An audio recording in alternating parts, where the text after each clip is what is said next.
Là, je viens d'avoir deux cancers prostate, je suis de 18 à 19 ans, et tous les deux avaient le même profil, vaccinés 3 fois Covid.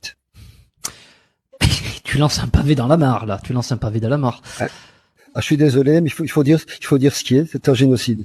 C'est-à-dire, explique.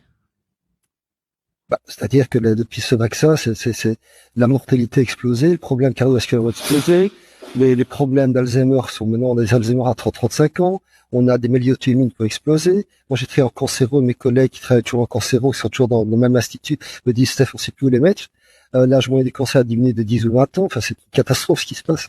Quel est le mécanisme physiologique simple, peut-être pour pas non plus ceux qui écoutent, qui sont pas médecins, qui sont pas scientifiques, entre une vaccination et le fait de développer des cancers, le fait de développer, d'avoir des chutes de hormonales, tu vois, j'ai l'impression que c'est ce que tu es en train de nous expliquer. Faut savoir que moi je suis pro-vax, je suis à fond pro-vax, j'ai fait tous les vaccins qui existent, ma fille également, donc je suis pas du tout anti-vax, mais le vaccin Covid n'est pas un vaccin.